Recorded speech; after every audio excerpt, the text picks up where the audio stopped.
परम सम्मानीय दर्शकों, आपका स्वागत है। अब जैसा कि आप जानते हैं, और इसमें जानने वाली बात नहीं, समझने वाली बात ऐसी है कि अगर आप समाज में रह रहे हैं, देश में रह रहे हैं, तो लोगों के बीच में समव्यवहार होंगे। समव्यवहार होंगे तो स्वाभाविक तौर पर किसी से अच्छे रिलेशन भी बनेंगे और आपके रिलेशन बिगड़ेंगे भी। लेकिन आज के समय में बहुतायत देखा जाता है कि व्यक्तियों के रिलेशन अगर बिगड़ते हैं तो उसका कारण होता है पैसा। अब ये पैसा जो है बहुत बड़े विवाद की जड़ है। लेकिन इस जड़ को खत्म करने के लिए आज मैं आपके पास एक ऐसी शख्सियत को लेकर आया हूं जिनका न केवल हमारे देश में बल्कि प्रदेश में भी एक बहुत बड़ा नाम है, जो न केवल एक सीनियर अधिवक्ता है बल्कि इन्होंने अपनी वकालत में इतनी मेहनत की है कि अगर आप उनसे मिलेंगे तो आपको लगेगा कि वास्तविक तौर पर एक अधिवक्ता में जो सारे सद्गुण होने चाहिए वो उनमें है। तो बिना देरी करे मैं आपका परिचय कराता हूं श्रीमान विवेक उपाध्याय साहब से। साहब, मैं अपने दर्शकों से आपको रूबरू कराऊं उसके पहले, जैसा कि मैंने शुरुआत में कहा था कि लोगों के बीच में सबसे बड़ा विवाद का कारण होता है पैसा, और जो हमारी कोर्ट है उसमें इस पैसे को नाम दिया गया है 138, यानी कि चेक बाउंस वाला मामला, जैसे कि हमारे दर्शक समझ पाते हैं। तो हम बात कर रहे हैं चेक बाउंस के संबंधी केसों में। सर, मैं जानना चाहूंगा कि सर ये चेक बाउंस वाले मामले होते क्या हैं, और इन चेक बाउंस वाले मामलों में ये जो चेक शब्द है तो वो कब बाउंस होगा और फिर वो बाउंस होकर कब कोर्ट में आएगा? कृपया अगर हमारे दर्शकों को बताएं सर। देखिए, जैसे जैसे व्यापार की प्रगति हुई, व्यापार करने के तरीके बदले, विनिमय के तरीके बदले। पहले विनिमय वस्तुओं से होता था, फिर रुपए से होने लगा, फिर रुपए के बाद एक नई चीज आई जिसे कहा गया चेक। इसे प्रतिभूति कहा जाता है जी। और इसके लिए एक अलग से एक अधिनियम बनाया गया है जिसका नाम है परक्राम्य विलेख अधिनियम। बिल्कुल सर, देखिए जैसा कि भी साहब ने बताया, छोटी सी बात बताऊंगा। साहब ने बताया कि पैसे का पहले वस्तुओं का विनिमय होता था, अब आज के समय में पैसे के जमाने में लोग देने लगे हैं चेक। सर, चेक तो आ गया आदमी के पास, अब वो बैंक गया चेक को भुगतान कराने के लिए सर, लेकिन चेक बैंक ने कह दिया कि भाई ये चेक में तो पैसे नहीं है। फिर क्या करे आदमी? नहीं, चेक सिर्फ किसी एक कारण से बाउंस हो ऐसा नहीं होता है जी। कई बार ये होता है कि चेक किसी व्यक्ति ने आपको दिया जी। उसके खाते में पैसे ना हो, जिस कारण बैंक लौटा देती है, चेक बाउंस हो जाता है। जी। कई बार पता चलता है कि आप बैंक गए, बैंक वाले ने बताया साहब ये खाता 2 साल पहले ही बंद हो गया। बहुत शानदार, मतलब खाता भी बंद हो गया। एक कारण वो भी होता है जी। चेक बाउंस होने का। जी। फिर कई कारण और होते हैं, कुछ कारण ऐसे होते हैं कि साइन मिसमैच है जी। या इस टाइप के और भी विविध कारण होते हैं, जो 16, 17, 18 कारण है। मतलब चेक बाउंस होने के सर 18। देखिए, आप एक बात समझ लीजिए, केवल चेक जो है वो आपको उसका भुगतान प्राप्त नहीं होता, तो उसके सामने 17 कारण बताए, जिसमें से उन्होंने साफ तौर पर बताया कई बार खाता बंद हो गया हो, कई बार हस्ताक्षर नहीं मिल रहे हो। ऐसे 17 कारण जो है वो चेक बाउंस के मेमो में लिखे होते हैं। अब सर चेक बाउंस हो गया, तो जिस व्यक्ति का चेक बाउंस हुआ हो फिर वो क्या करे? नहीं, जिस व्यक्ति का चेक बाउंस हुआ है तो चेक बाउंस होके के बाद जी, सबसे पहले उसे अपने अधिवक्ता से संपर्क करके उस चेक की राशि के संबंध में मांग पत्र जारी करना पड़ेगा। ठीक है। अब आपका चेक बाउंस हो गया है, अगर आपका चेक बाउंस हो गया है तो आपको सीधे वकील साहब के पास जाना है और उनसे कंसल्ट करना। लेकिन सर वो कितने दिन के अंदर करेगा? 30 दिन के अंदर। 30 दिन।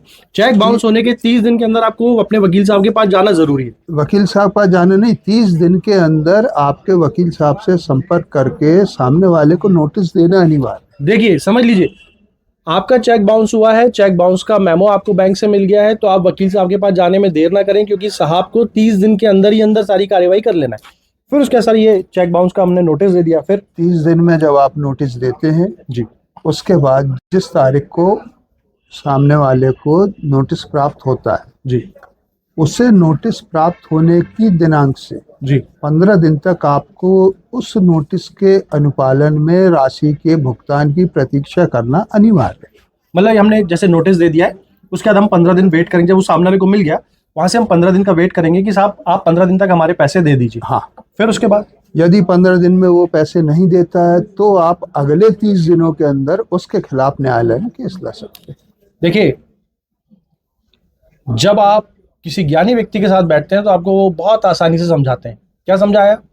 चेक बाउंस हुआ, 30 दिन के अंदर आपने नोटिस दिया, 15 दिन आपने वेट किया, जब सामने वाले को नोटिस मिल गया तब वहां से आपने 15 दिन वेट किया, और अगर वहां पर भी उस 15 दिन के बाद आपको पैसे नहीं मिले तो वहां से फिर आपके पास केवल 30 दिन है जब आप अपना केस ऑनरेबल कोर्ट में लगा सकते हैं। सर ये तो हो गया एक विधिवत प्रक्रिया के संबंध में। नहीं, अगर 30 दिन के बाद भी किसी विशेष कारण से आप लेट हो सकते जी। हैं, लेट हो गए जी। तो आप धारा 142 का एक आवेदन लगा के विलंब क्षमा करा सकते हो, लेकिन उसके लिए आपको एक ठोस कारण बताना पड़ेगा। तो जैसे कि अभी हम बात कर रहे थे साहब कि आपको चेक बाउंस का नोटिस देना है, समय का इंतजार करना है, केस लगाना है।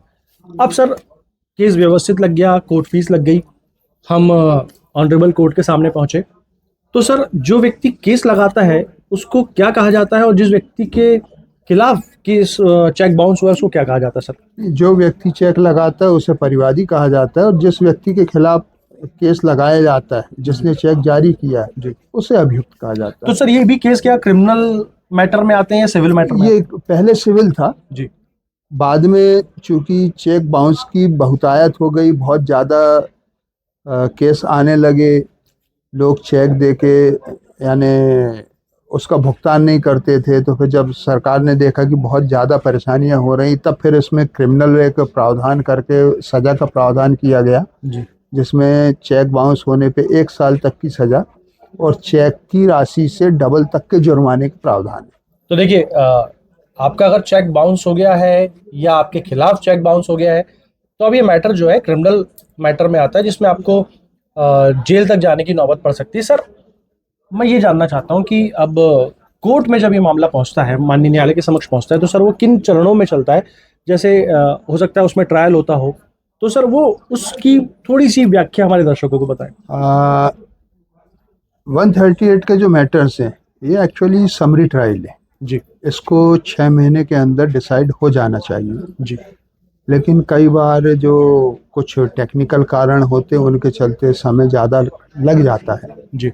और जब चेक का केस आप न्यायालय के सामने लगाते हैं तो न्यायालय पहले उसको देखता है कि चेक का जो केस आपने प्रस्तुत किया है जी। इसमें सारी चीज़ें आपकी विधिवत प्रक्रिया में विधिवत जो समय है उसमें नोटिस दिया गया है कि नहीं। जी।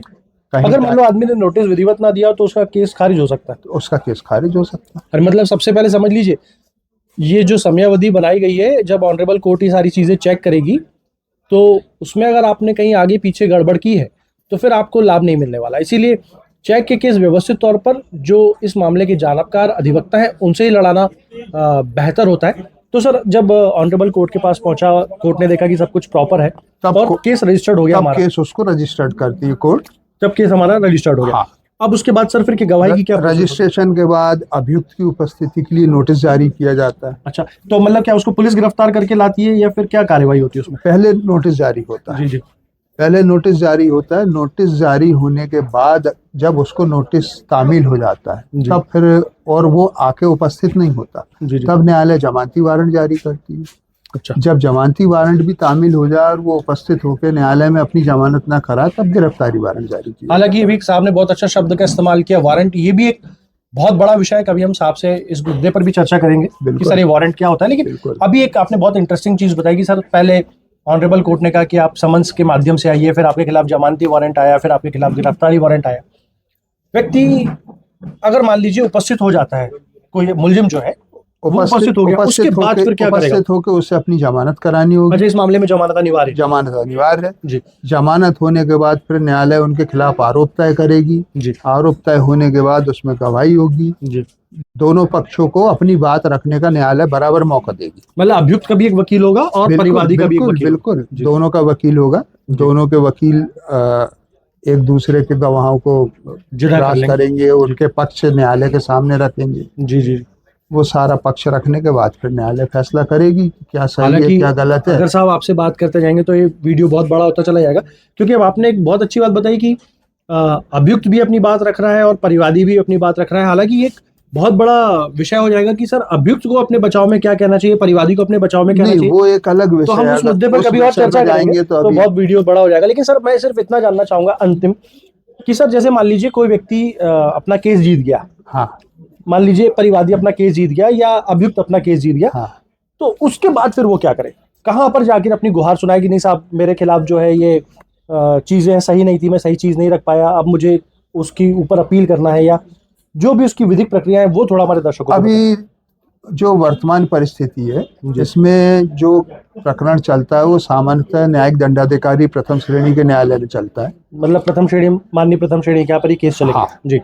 अगर वहां से कोई भी फैसला होता है, चाहे पक्ष में हो चाहे विपक्ष में हो, जिसके भी विरुद्ध फैसला होता है वो सेशन न्यायालय में इसकी अपील कर सकता है। जी। पहले ये प्रावधान था सीआरपीसी की धारा 378(4) में कि परिवाद पत्र में बरी होने के खिलाफ माननीय उच्च न्यायालय में अपील होती थी। मतलब परिवादी को सीधे माननीय उच्च न्यायालय जाना। हाँ जी।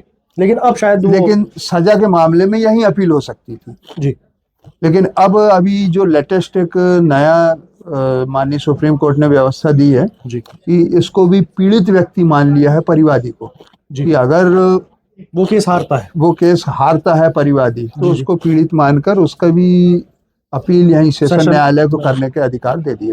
देखिए कितनी सहज शब्दों में कहानी है, लेकिन कहानी का मूल आत्मा इस बात में छुपी हुई है कि आपको चेक बाउंस के केस जितने टेक्निकल हैं उससे ज्यादा उसमें महत्वपूर्ण है उसमें लिखी गई इबारत, क्योंकि दोनों पक्षों को कहीं ना कहीं अपना पक्ष जो है माननीय न्यायालय के समक्ष साबित करना होगा, और जो भी व्यक्ति व्यथित होगा उसको अपील में उसका अधिकार सुरक्षित है। तो साहब, हमने आपको कोशिश की कि एक ऐसे छिंदवाड़ा शहर के सिरमौर अधिवक्ता श्री विवेक उपाध्याय साहब से मिलाने की, जिन्होंने आपको बहुत सहज और सरल शब्दों में समझाया कि 138 चेक बाउंस के मामले होते क्या हैं। तो अगर आप तक ये जानकारी पहुंची तो आपका काम है कि आप इस जानकारी को सहेज कर रखें, अन्य जो जरूरतमंद व्यक्ति है जो किसी भी बात से पीड़ित है उस तक ये वीडियो पहुंचाएं, और हमारे साथ इसी तरह बने रहें। पता नहीं हमारे खजाने में से कौन सा रत्न आप तक पहुंच जाए। मैं आपका अधिवक्ता पीयूष शर्मा।